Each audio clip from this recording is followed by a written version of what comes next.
आणि यानंतर ठाकरे गटाचे खासदार संजय राऊत बोलतात, पाहूया. नाही, भारतीय जनता पक्ष किंवा महाराष्ट्रामधले जे सत्ताधारी आहेत त्यांच्या सोयीच्या तारखा, प्रधानमंत्र्यांच्या सोयीच्या तारखा, गृहमंत्र्यांच्या सोयीच्या तारखा, मतदारांच्या किंवा राज्याच्या सोयीच्या तारखा हल्ली नसतात. त्याच्यामुळे अत्यंत घाईघाईनं या निवडणुका आता घेतल्या जात आहेत.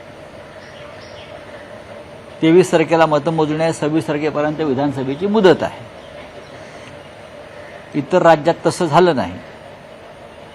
हरियाणा आणि जम्मू काश्मीरबरोबर या निवडणुका घेता आल्या असत्या, पण घेतल्या नाहीत. तरी पण 26 तारखेला नवीन सरकार स्थापन होईल आणि ते सरकार महाविकास आघाडीचंच असेल, ह्याबाबत आमच्या मनात कोणतीही शंका नाही. सरकार आम्हीच स्थापन करणार. राऊतसाहेब, जागा वाटपाचं सूत्र महाविकास आघाडी असेल किंवा महायुती असेल, असं अंतिम टप्प्यात असताना महायुतीतल्या बाबतीतलं एक बातमी समोर येते की अमित शहा यांनी मुख्यमंत्र्यांना त्यांच्या मुख्यमंत्रीपदासाठी भाजपच्या नेत्यांनी त्याग केल्याची आठवण करून दिलेली आहे. जागा वाटपातही या गोष्टीचा विचार करावा असं त्यांनी सांगितलं. एक लक्षात घ्या, अमित शहानी कोणताही त्याग किंवा भाजपानं कोणताही त्याग केलेला नाही. अमित शहाना महाराष्ट्रावर सूड घ्यायचा होता. अमित शहाना शिवसेना तोडायची होती. महाराष्ट्राच्या स्वाभिमानावरती हल्ला करायचा होता. त्यासाठी त्यांनी शिंदे आणि त्यांच्या लोकांचा वापर करून घेतला. भारतीय जनता पक्षाला व त्यांच्या नेत्यांना त्याग, बलिदान हे शब्द अजिबात शोभत नाही. त्या शब्दांचा अपमान आहे हा. त्याग आणि बलिदान वगैरे बोलणं या लोकांनी, त्यांना महाराष्ट्र कमजोर करायचा होता. आणि महाराष्ट्र कमजोर करण्यासाठी शरद पवार आणि माननीय उद्धव ठाकरे यांचे पक्ष, जे प्रादेशिक अस्मितेचे पक्ष आहेत, ते तोडणं, आणि त्यासाठी त्यांनी आपल्या लोकांना काही दिवस जुळवून घ्यायला सांगितलं. याला त्याग म्हणत नाही, याला स्वार्थ म्हणतात. आणि त्या माध्यमातून त्याने जी महाराष्ट्राची लूट केली त्याला काय त्याग म्हणणार नाही.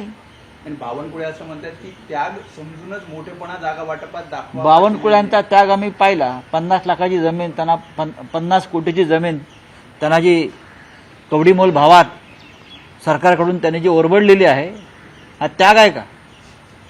मी जे म्हणतोय की ह्यांना त्याग आणि बलिदान वगैरे शब्द जे आहेत हे यांच्या तोंडी शोभत नाहीत. प्रेशराईज केले जाते कुठेतरी शिंदेंना. हे पहा, मी मागे म्हणालेलो आहे, शिंदेंचा खेळ या निवडणुकीत भाजपच संपवेल.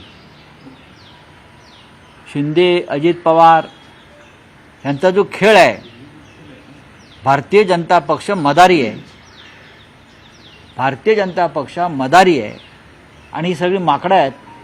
या माकडांना आपल्या तालावर नाचवणार आणि या माकडांना सोडून देणार. राऊतसाहेब, आता निवडणुकांच्या तारखा घोषित झाल्या. हा प्रश्न खरं म्हणजे दोन्ही गटाला आहे की महायुती आणि मग महाविकास आघाडी. आता तरी काही सूत्र किंवा जागा वाटप कधी, फॉर्म्युला कधी जाहीर होणार हे ऑफिशियली कळवलं जाणार आहे का? हो, कळवेल ना. का नाही कळवलं जाणार?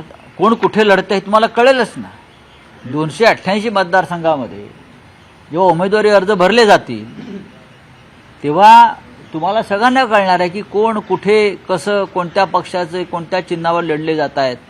आज आणि उद्या 2 दिवस बैठकाचं सत्र चालू राहील, आज आणि उद्या. आणि या 2 दिवसामध्ये बरंचसं चित्र स्पष्ट झालेलं असेल. जागा वाटपासंदर्भामध्ये ताबडतोब हालचाली व्हाव्यात असं आम्हाला तिन्ही पक्षांना वाटतंय. माननीय शरद पवार साहेबांचा आग्रह आहे, माननीय उद्धव ठाकरे साहेबांचा आग्रह आहे, काँग्रेसच्या सगळ्या नेत्यांचा सुद्धा आता आग्रह आहे की आपण आता वेगानं काम केलं पाहिजे 2 दिवसामध्ये. आणि ते काम लवकरच आम्ही हातावेगळं या आठवड्यात जागा वाटप होईल. नक्की होईल, याद्या जाहीर होतील. नक्की होईल. बघा, असं आहे की ज्या पद्धतीनं निवडणूक आयोगानं निवडणुकीचा कार्यक्रम जाहीर केलेला आहे, आता तारखा जाहीर केल्यावरती आता आम्हाला उमेदवारांसंदर्भात आणि जागा वाटपासंदर्भात ज्या चर्चेला ब्रेक लावावाच लागेल. राऊतसाहेब, ऑफिशियली कधी पत्रकार परिषद घेऊन कधी घोषणा केली जाईल याची तुम्ही आज माझी माननीय शिवसेना पक्षप्रमुख उद्धव ठाकरे यांच्याशी चर्चा होईल. माननीय शरद पवार साहेबांशी चर्चा होईल. काँग्रेसचे नेते आमच्याबरोबरच आहेत आज. आणि मग आम्ही तिघे मिळून कोणत्या दिवशी हे जागा वाटप जाहीर करायचं, पण ते आता लवकरात लवकर करावंच लागेल. किती काळ आता तुम्ही थांबणार आहात? करू ना. सर 30 ते 35 दिवसाचा वेळ पुरतोय, मग यामध्ये उमेदवारांना हा वेळ पुरेसा आहे का? आमच्या उमेदवारांना हा वेळ पुरेसा आहे. आम्हाला काय पैसे वाटायचे नाही आहेत, आम्हाला काय पैशाचं वाटप करायचं नाही. ज्या पद्धतीनं समोरचे लोक करणार आहेत त्याच्यामुळे आम्हाला प्रचारासाठी आमचा प्रचार हा झालेला आहे. महाराष्ट्राच्या जनतेनं गद्दारांना धडा शिकवण्याचं ठरवलेलं आहे. हा आमचा प्रचार आहे. हे गद्दारांचं बेईमानांचं सरकार या राज्यातून घालवायचं आहे, हा प्रचार पूर्ण झालेला आहे. हे खोकेवाल्यांचं सरकार, महाराष्ट्रावर अस्मितेवर हल्ला करणारं सरकार आम्हाला घालवायचं, हाच आमचा प्रचार. आता नवीन प्रचार आम्ही काय करतोय? भ्रष्टाचारी सरकार. राऊत साहेब, पण महाविकास आघाडीत तुमचे जे इतर अन्य मित्र पक्ष आहेत ते समाधानी नाहीयेत. त्यांना ज्या जागा हव्या किंवा ज्या संख्येने जागा हव्यात त्या त्यांना मिळत नाही. महाविकास आघाडी, कोणत्याही आघाडीमध्ये कोणताही पक्ष पूर्ण समाधानी नसतो. शिवसेना आणि भाजपची 25 वर्ष युती होती. दोन्ही पक्ष कायम जागा वाटपानंतर असमाधानी होते. पण जेव्हा युती किंवा आघाडी होते तेव्हा प्रत्येकानं आपल्या भूमिका, आघाडीतल्या भूमिका मान्य करून समाधान मानायचं असतं. आचारसंहितेच्या अगोदर मोठ्या योजनांचा पाऊस या ठिकाणी पाडण्यात आला. वाटतं मतदार यंदा अशा प्रकारे संधी त्यांना मिळणार आहे. मला हा कोरडा पाऊस आहे. ढग गडगडले पण पाणी कुठे? टोल माफीच्या संदर्भात जो निर्णय झाला तो सगळ्यात मोठा घोटाळा आहे. म्हणजे ज्या टोल कंपन्यांचं जे कॉन्ट्रॅक्ट झालेले आहेत, जी मुदत आहे त्या मुदतीआधी टोल माफी केल्यामुळे त्या कंपन्यांना शेकडो कोटी रुपयांचा परतावा करावा लागणार आहे. बरोबर? त्यातले 50% हे मिंधे, भाजपा आणि राष्ट्रवादी अजित पवारांची यांच्या वाट्याला जाणार आहेत निवडणुकीसाठी. हे एक पडद्यामागचं एक सूत्र ठरलेलं आहे. राज्याच्या तिजोरीतून हे पैसे आता त्या टोल कंपन्यांना द्यावे लागतील अशी माझी माहिती आहे. राऊत साहेब, आचारसंहितेपूर्वी अगदी शेवटच्या क्षणी 7 आमदारांचा शपथविधी, विधान परिषदेच्या आमदारांचा शपथविधी पार पडला. हे बेकायदेशीर आणि घटनाबाह्य आहे. देवेंद्र फडणवीस घर संविधानचा नारा देऊन एक कार्यक्रम राबवत आहेत. पण त्यांच्या सरकारनं हायकोर्टामध्ये, सुप्रीम कोर्टामध्ये याचिका असताना या संदर्भात घाईघाईनं आचारसंहिता जाहीर व्हायच्या 5 तास आधी जो निर्णय घेतला 7 आमदारांना शपथ देण्याचा, तो घटनाबाह्य आहे. मुळात पहिली यादी राजभवनामध्ये प्रलंबित आहे, ठाकरे सरकारने पाठवलेली, आणि दुसरी यादी तुम्ही घाईघाईनं पाठवता. ज्या कारणासाठी तुम्ही आमची यादी थांबवली, प्रत्येक जो सदस्य होता, जे नावं होती त्याची चौकशी करण्यात आली, त्याच्यावरती काय खटले आहेत काय नाहीत, अमुक आहे का तमुक आहे का, आधीच्या राज्यपालांनी केलं. मग ह्या 7 आमदारांच्या संदर्भात त्या शपथ दिली, त्यांच्या संदर्भात राज्यपालांनी कोणती विशेष माहिती घेतली? हे सगळे राजकीय कार्यकर्तेच आहेत, धर्मगुरू आहेत ना. त्यातले एक सदस्य जे आहेत इद्रिस नायकवाड, त्यांचा इतिहास काय आहे? त्यांनी वंदे मातरमला विरोध केलेला आहे. त्यांनी सांगली महानगरपालिकेमध्ये वंदे मातरमला विरोध केलेल्या या व्यक्तीस तुम्ही राज्यपाल नियुक्त आमदार करता. कुठे गेलाय तुमचा तो हिंदूंचा गब्बर? हा, तो हिंदूंचा गब्बर कुठे आहे? जो मी हिंदू का गब्बर ढब्बर. हा, कुठे आहेत देवेंद्र फडणवीस? हिंदुत्वाची भाषा करतात सगळे. वंदे मातरमला विरोध करणाऱ्या एका व्यक्तीला तुम्ही राज्यपाल नियुक्त आमदार करता आणि त्याच्या मांडीला लावून बसता. फंपक लोक. याच माणसानं एका हिंदुत्ववादी संघटनेच्या कार्यालयावरती हल्ला केला होता या नायकवाडींनी. तपासा पोलीस रेकॉर्ड. आणि तुम्ही राज्यपाल नियुक्त आमदारांच्या यादीत त्यांचं नाव हे देवेंद्र फडणवीस वगैरे पाठवतात. हा, हिंदुत्ववादी स्वतःला म्हणवणारे वंदे मातरमला विरोध करणाऱ्यांना तुम्ही आमदार केला. काय तुमची नियत आणि नीती आहे मला सांगा. असे हे लोक तुम्ही राज्यपाल नियुक्त आमदार करता. अजूनसुद्धा जे 6 आहेत त्यांच्यासुद्धा कुंडल्या मी काढू शकतो, पण वंदे मातरमला विरोध करणाऱ्या एका व्यक्तीला तुम्ही आमदार केलेला आहे. महाराष्ट्राला मला सांगायचं आहे, तुम्हाला हिंदुत्व आणि राष्ट्रभक्तीवरती आता पिपाण्या वाजवायची अधिकार नाही. जे आहेत ना टिळे लावून फिरतात ना हिंदुत्वावर बोलायला, वंदे मातरमच्या घोषणा देत, करा विरोध, करा मागणी त्याला मागे बोलवण्याची, तर तुम्ही खरे हिंदूंच्या अवलाद आहात. चला, थँक्यू. महत्वाचा प्रश्न आहे की या सरकारच्या कार्यकाळात आमदारांच्या अपात्रतेबाबतीत सर्वोच्च न्यायालयात निकाल होऊ शकला नाही. तो होणारही नव्हता. त्याचे कारण आहे की सर्वोच्च न्यायालयावरती कमालीचा दबाव, इतरही अनेक गोष्टी असू शकतात.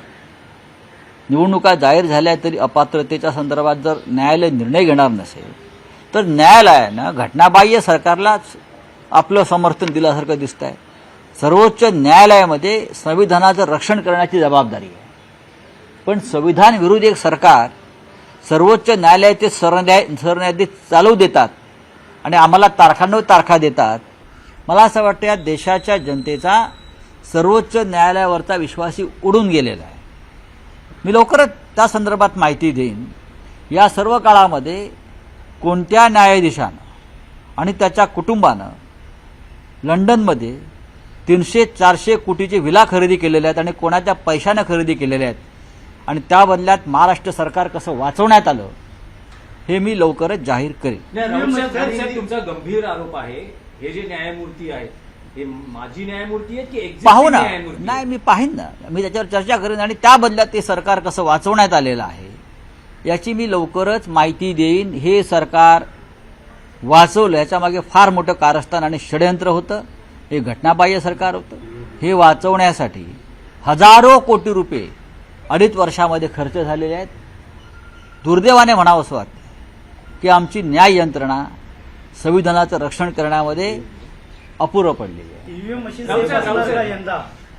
ईव्हीएम मशीन सेफ असणार का यंदा? निवडणूक आयोगाचं त्यावरती नियंत्रण बघा, असणार का? निवडणूक आयोगाचं आणि ईव्हीएम मशीनचा जो नाता आहे ना, त्या नात्यावरती न बोललेलं बरं. ईव्हीएम मशीन या विषयावरती आता देशाची जनतेचे कान ऐकून पकलेले आहेत. हरियाणामध्ये अनेक प्रकरणं आत्ता बाहेर आली ईव्हीएम मशीन संदर्भात. तरी आमचं निवडणूक आयोग म्हणत आहे की निवडणूक आयोग ईव्हीएम एकदम फुल प्रूफ आहेत. जनतेचा ज्या ईव्हीएमवरती विश्वास नाही, ती यंत्रणा का राबवताय तुम्ही? अख्ख्या जगामध्ये ईव्हीएम नाही आहेत, नष्ट केलेले आहेत.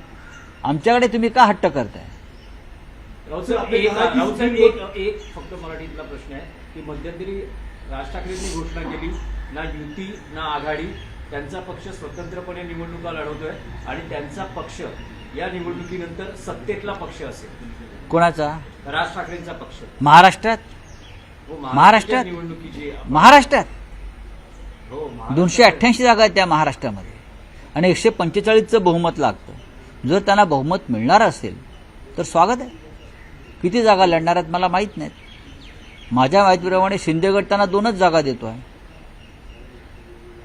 2च जागा देतो असं मी ऐकलं. मला माहीत नाही, राजकारणामध्ये लोकशाही आहे, कोणालाही अधिकार आहे. आम्ही उद्या सांगू शकतो अमेरिकेत, म्हणजे आम्ही नेहमी सांगतो की भारतीय जनता पक्ष इतका आंतरराष्ट्रीय पक्ष मोठा आहे की अमेरिकेत पण ते सत्तेवर येऊ शकतात. आता अडाणीच्या माध्यमातून ते नायजेरिया, केनिया इथे सत्तेवर आलेलेच आहेत. पण तिकडल्या बऱ्याचशा प्रॉपर्टी अडाणीने मोदींच्या माध्यमातून घेतल्या, त्याच्यामुळे तिकडे त्यांची सत्ता आहे. सर, आपने कहा है कि सुप्रीम कोर्ट में आप जो लड़ाई लड़ी थी, आपकी उम्मीद टूट गई, क्या वजह से? हमारी उम्मीद टूट गई. चुनाव का ऐलान हो गया महाराष्ट्र में. 3 साल से हम न्याय की गुहार सुप्रीम कोर्ट में लगा रहे हैं, तारीख पे तारीख. सुप्रीम कोर्ट हमारे आखिरी आशा का किरण रहा कि इस राज्य में जो संविधान के खिलाफ एक सरकार बनी है, करप्शन और भ्रष्ट मार्ग से, आप उनको बचाने की कोशिश की. क्यों की भाई? ये देश के सरन्यायाधीश, मुख्य न्यायाधीश हो या सभी न्यायाधीश हो, हम हाथ जोड़ते रहे. हमारी पार्टी को जिस तरह से तोड़ा गया, बाला साहब ठाकरे जी की पार्टी एक ऐसे व्यक्ति के हाथ में दी जिसका कोई शिवसेना से संबंध नहीं है. शरद पवार साहब की पार्टी एक ऐसे व्यक्ति के हाथ में दी जिनका कोई संबंध नहीं है, चिन्ह भी दे दिया. और आप 3 साल से हमको सिर्फ तारीख पे तारीख दे रहे हो। कौन सा न्याय है इस देश में? सर्वोच्च न्यायालय संविधान की रखवालदार है, चौकीदार है, लेकिन संविधान के बारे में न्याय करने में आप इतना विलंब करते हो तो न्याय कैसे और कहाँ मिलेगा? ये जो सरकार बचाई है महाराष्ट्र की, उसके पीछे बहुत बड़ा खेल हो गया है, जल्दी सामने आ जाएगा। लोग बोलते हैं कि लंदन में कुछ लोगों ने बहुत प्रॉपर्टीज खरीदी है। इस मुकदमे के संदर्भ में जो लोग हैं कुछ, अभी देखूंगा, धीरे धीरे हम उस बारे में जानकारी दे देंगे आपको। कुछ लोगों ने 300 करोड़ की विलास खरीदे हैं। सर, इलेक्शन कमीशन ने तारीख अनाउंस कर दी है विधानसभा चुनाव के पहले। महाविकास आघाड़ी में सीट शेयरिंग को लेकर क्या कुछ जो है महाराष्ट्र, देखिए, सीट शेयरिंग की बात सिर्फ महाविकास आघाड़ी है, सामने भी 3-4 पार्टी एक साथ है ना, उनको भी सवाल पूछिए। हमारा काम लगभग पूरा हो चुका है, जल्दी हम आ जाएंगे सामने। एबीपी माझा, उघडा डोळे बघा नीट।